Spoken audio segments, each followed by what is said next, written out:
Where we last left off was talking about the national debt and giving you the tools for that. We talked about special influence in Washington, D.C. We talked about the class warfare dividing the nation. And then what I'm going to share with you tonight, that the 72,000-page IRS tax code we have today isn't just hindering solving those problems, it's absolutely preventing us from solving those four problems. And the fair tax is the solution. So let me dive in and kind of start into the presentation here. You want me to run this for you? That's all right. First thing, I might make you nervous walking back and forth. If I do, Earl can run this. All right, so here's the thing.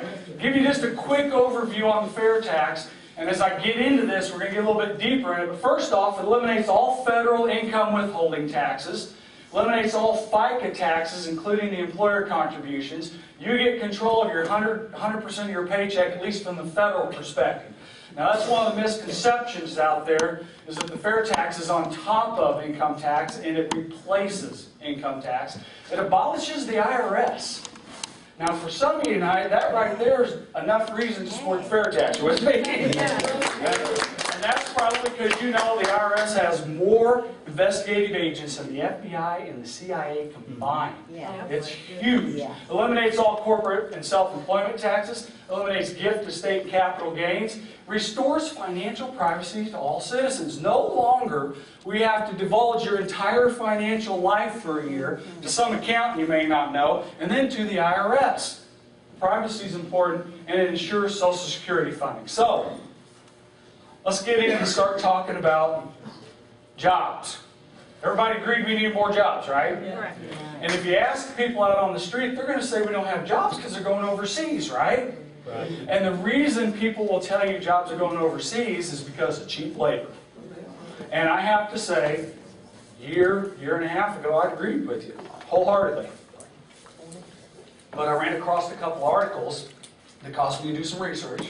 And I found out that while there is a discrepancy in wages overseas, that's not the real reason jobs are going overseas, not by a long shot. Check this out. This is an interview with Jim Jarrett, former CEO of Intel. He said, at Intel, build very expensive factories cost $4 billion. And if you look at the 10-year construction operating costs, when you build in any other number of countries like Israel, Ireland, I want you to write Ireland down. Remember Ireland for me here in a minute. China, Malaysia, for $1 billion less. He went on to say labor content's low. It's primarily a matter of lower tax rates. Now, I'm an engineer, right? Trained skeptic. I didn't believe that for a minute.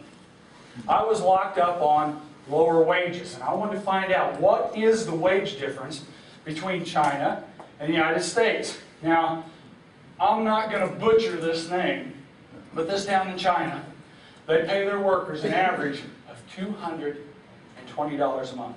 That's about $2,600 a year. That's what most Americans make a month, right? That's pretty cheap.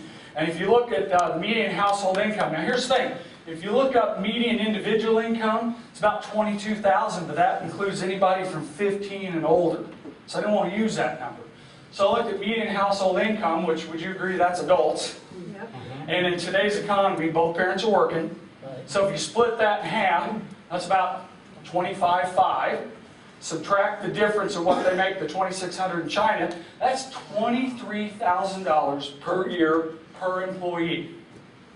Now that's a pretty good spread, but he said it was $100 million a year for 10 years. That's an awful lot of employees to be able to make up a $100 million difference. Would you guys agree with that? Yes. Then I saw the next article. This says factories in the Pearl River Delta, and I've seen 3 or 4 of these. The heart of China's export engine are considering shutting up shop and relocating in pursuit of cheaper labor and lower running costs. Are you kidding me? $2,600 a year is still too high? They got to move inland? What's the most they could save? $1,000? You ask any unemployed person in this country right now, if they go back and take their old job for $1,000 a year less, how many people taking that one? A lot. Probably all of them. But I had some insight here. They're going to move inland.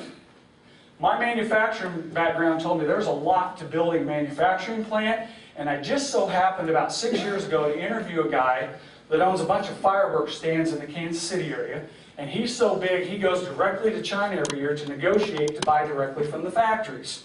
And I asked him, what's China like? I've never been there. Big cities like Beijing are like any modern city in the world. But he said, once you get outside the city, it very quickly, in his words, become rural. In fact, very shortly becomes third world. No electricity, no running water, dirt floors. So here's what happens. You decide you're going to move your manufacturing plant farther inland. What's the cost of doing business overseas? Well, you're going to have some infrastructure. Manufacturing companies, by their nature, are utility intensive. Electricity in particular. So at the very minimum, you're going to have to string some power lines. You might have to build a transfer station. Worst case, you've got to build a whole new power plant. If you need water, you're going to have to put in water lines. You might have to put in a water treatment plant to be able to supply that. Then you got the phones to deal with.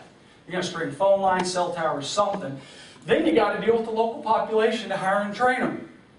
You take somebody that's grown up their whole life without electricity and throw them in a modern manufacturing plant, you just as well send them to Mars.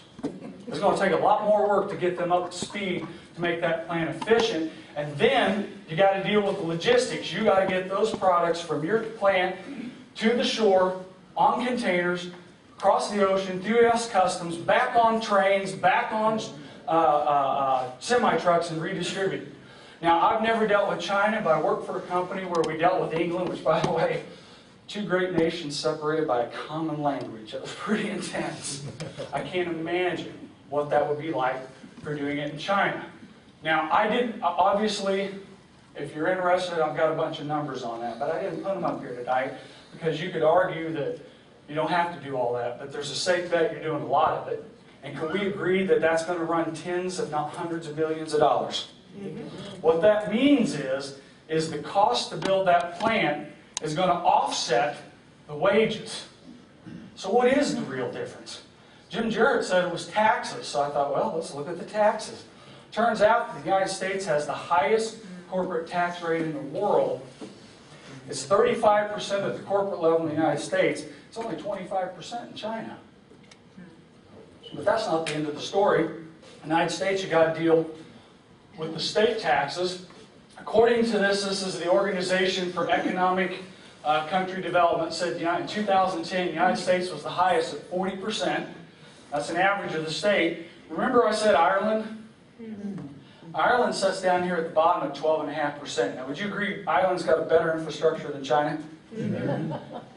They definitely do. Ireland also has a lot higher wages than the United States. If you go look up the median household income in Ireland, it's about $45,000. That says the difference between a United States worker and somebody in Ireland is about $3,000, $6,000 a household. So for a $3,000 salary difference, they go to Ireland. Because look at the tax savings, 12.5% versus 40%. But that's not the end of the story. It's not just about the taxes you owe. It's about what it takes to comply with that tax. Dr. Dale Jorgensen, former chairman of the Harvard Economics Department, estimates the embedded cost of tax compliance is 22%. Now, what is embedded cost? Well, when I have my manufacturing company, our payroll tax had to be filed electronically, had to go into a Federal Reserve Bank or a Federal Deposit Bank so it could be pulled out electronically from our account. And I found out real quick, even if there's no money in the account, they're taking it out. Okay, that can be a problem. You've got to watch that. And here's the thing. This isn't simple.